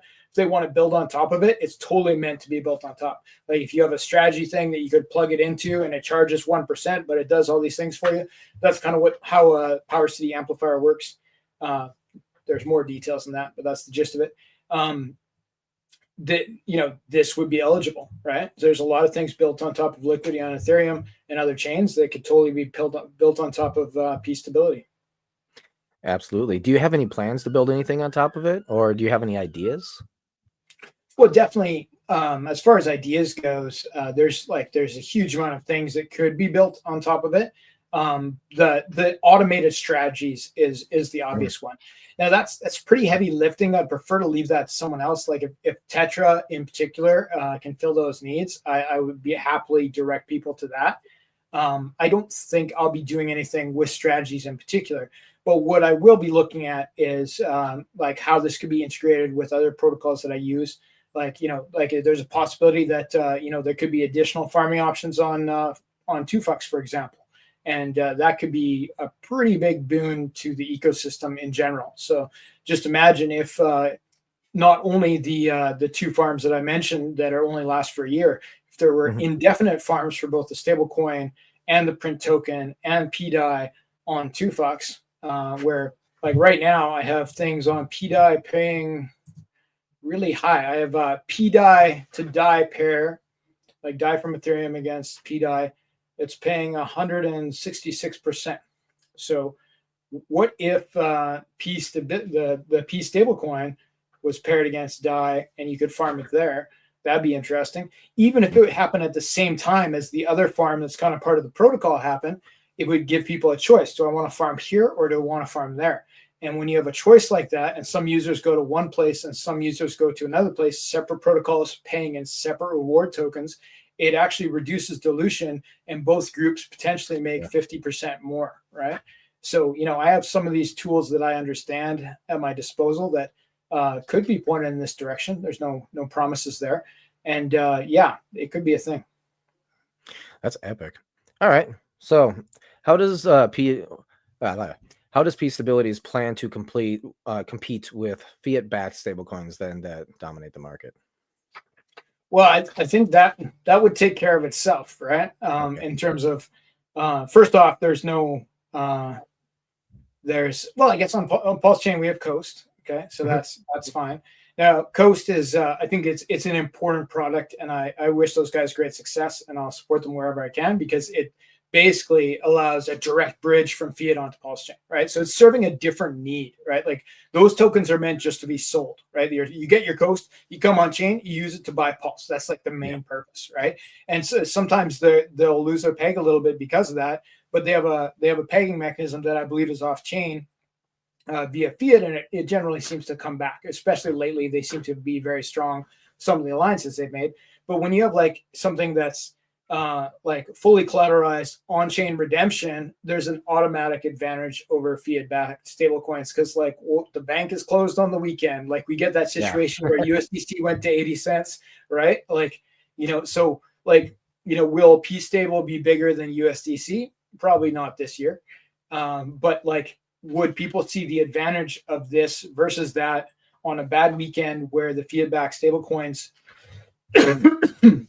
lost their peg and this stablecoin didn't lose its peg because it's all pegged on chain and it like an automatic and immutable? Yeah, that'd be huge. The other thing would be if there's any sort of like government entities that come in and they try to restrict stable coins. Well, something like this is Mm. immutable code that's on the blockchain.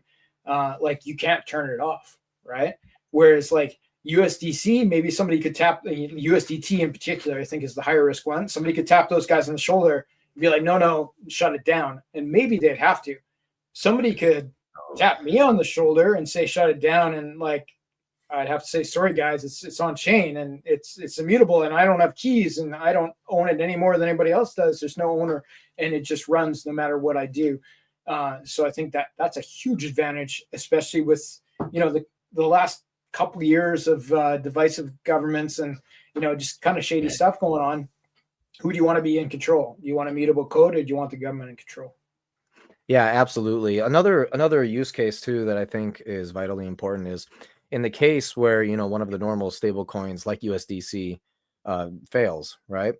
Now it's not going to zero more than likely, but it does, like say it fails, people are thinking that hey, it is going to go to zero, flight to safety. Well, that's when people would actually move over to an algorithmic type stablecoin such as P stable. And I think that's a real heavy strength of having the diversity of different types of stables that quite frankly are they run on their own, They're their own entity. And I think more so or it further decentralizes the chain, right? But it also strengthens the chain quite a bit because that flight of safety, there are so many different entities of just stable coins that you never have to worry about one stable coin going down to zero, right? Because you can always move to a different place. You can always have a flight to safety to a different stable coin. And that's what I absolutely love about this type of protocol. It's extremely healthy and bullish for Pulse Chain. Thank you. No, I appreciate that. And definitely, like, I'd like to, repeat that it's like, there's a bit of an experiment here. Nobody's ever used an asset like pDAI for collateral for a stable coin. But, I think, in my opinion, like, if this hits and people use it, like, man, it's going to make a serious difference, potentially to the whole chain with how much pDAI has affected the chain. Like, if this could help with that, it could be huge. So yeah, hoping for the best, preparing for the worst, but we're going to put our best foot forward and see what happens. Absolutely, for sure. Well, Fast Abdul, I thank you very much for coming on, talking about this new protocol. I mean, technically, we've seen the protocol before, but hey, this is just a new rendition of it, a very important rendition, I say. So yeah, I want to go ahead and thank you. Where can the people find you? Thanks, man. I can be found on Twitter at FastAbdul, as seen on the screen here. 2fucks.io, that's our main protocol, which is a fork of Convex / Aura Finance for the blockchain. You can check that out. There's links to Twitter, Telegram there. And then the new protocol, that's pstability.com. And there's links to the pstability Telegram there. Just a quick disclaimer: the website's pretty rough. That's how good a website I can make in 3 hours. So I've had some negative feedback on that. Sorry, guys, it's not my main job. The app is going to look a lot sharper and will essentially replace the website with a fully functional app that is smooth and has all the right buttons and is very safe. That is my intention. So yeah, feel free to complain about the quality of my web design, but I feel pretty good about it for 3 hours of work.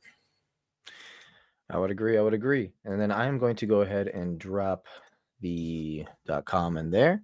And then, of course, you can always follow Fast Abdul on Twitter, which really all you need to do is just type in Fast Abdul and he'll pop up like immediately. So probably I'm around. Probably. You'll see me. Yeah. So yes, definitely go follow him on X and definitely take a look at P stability. This is going to be one of these protocols you're going to want to use just flat out. It's like I said, it's vitally important for Pulse Chain. It's really going to help out. It's going to help support pDAI too. So if you absolutely love pDAI, yeah, go play around with it and yeah, help support it. All right. So as for me, I am Nate McGettit, the Ascending Man. Thank you very much for attending my show today, watching, learning along with myself. And I want you to remember that every single day is a day that you can be just a little bit better than you were yesterday. That is the ascension, as well as, hey, more money, right? We're trying to ascend our portfolios. So I want to thank you guys for joining me. And with that, I'm going to go ahead and say good night, guys. And thank you very much for watching.